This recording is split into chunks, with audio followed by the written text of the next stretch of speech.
Sometimes we fail to see that which is right before our eyes. Have you ever had the experience where you think you've lost your cell phone? You run around every room of your house frantically looking for your cell phone. You go out into the garage and turn your car upside down, only to realize when you walk back into your house that your cell phone is sitting in the exact same spot on the counter where you always place it. Or many people have had this experience with glasses. They get in a situation where they need their glasses, so they start looking for their glasses. And they ask everyone in the house, have you seen my glasses? And it's not until someone says, yeah, they're right on top of your head, that they realize they've had their glasses all along.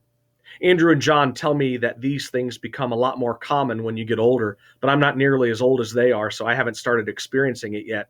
But as we turn the page to Mark chapter 15, we're going to see several groups of people who fail to realize who is right before their very eyes.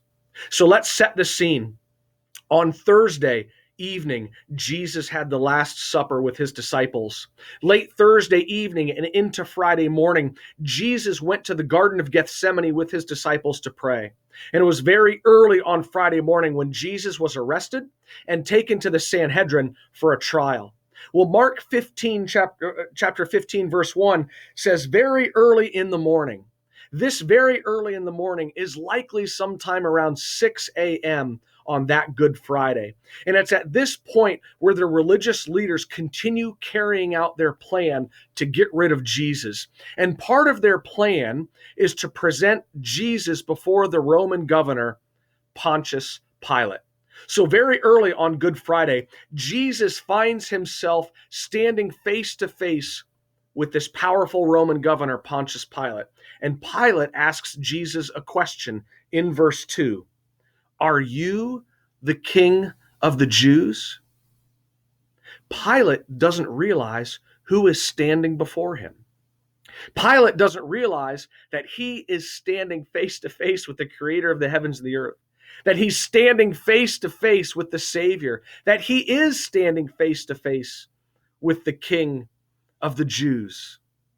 Jesus is right before Pilate's eyes, but Pilate fails to recognize it. Well, after a brief conversation with Jesus, Pilate takes Jesus before the crowd. And in verse 9, he asks the crowd, do you want me to release the King of the Jews? Pilate's almost announcing to this Jewish crowd that I'm standing next to your king. But the crowd doesn't want Jesus released. The crowd has been whipped up into a frenzy by the religious leaders, and they start calling for Jesus' crucifixion. In verse 12, Pilate asks the question again, what shall I do then with the one you call King of the Jews? And the crowd responds, crucify him. Crucify him.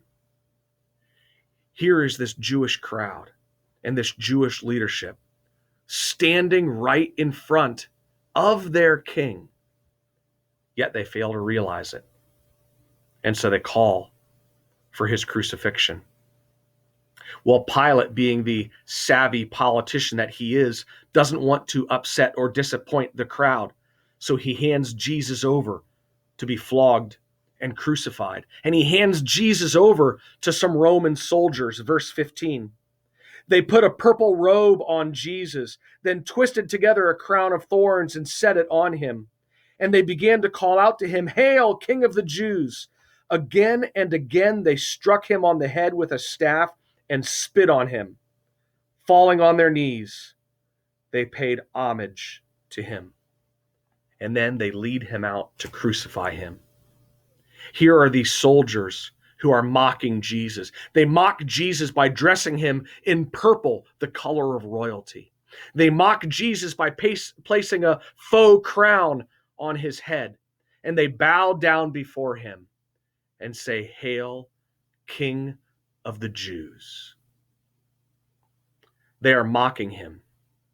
They are being sarcastic. What they fail to realize is that they are standing in front of the one they should be worshiping. They are, in fact, standing in front of the true and rightful king.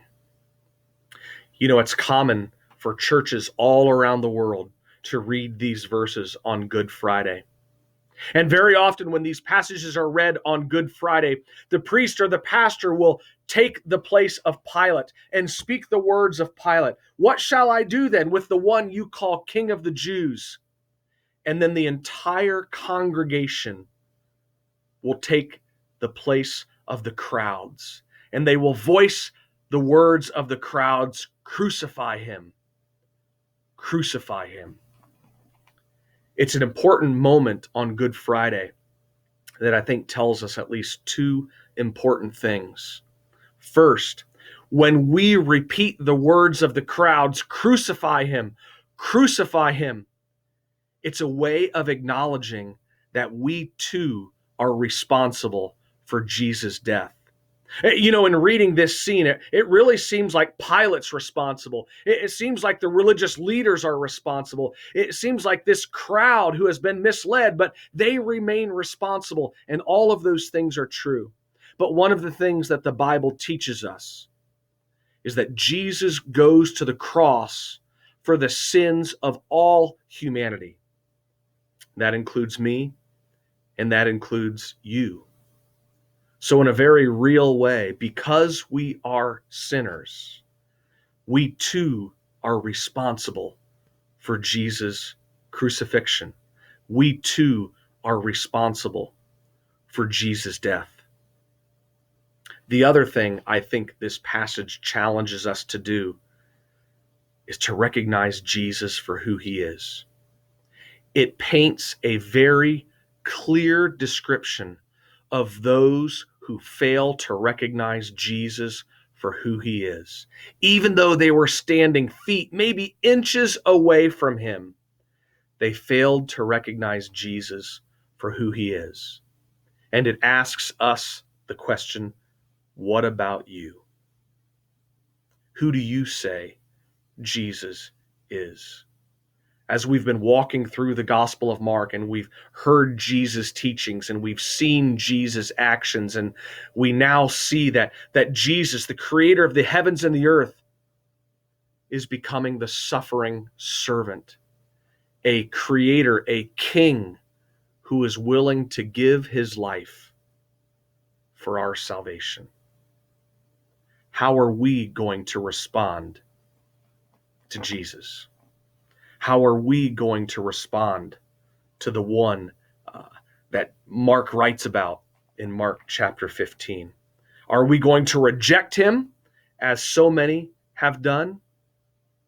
Or are we going to say, with all of our heart, with all of our passion, and with all of our allegiance, Jesus, you are my King?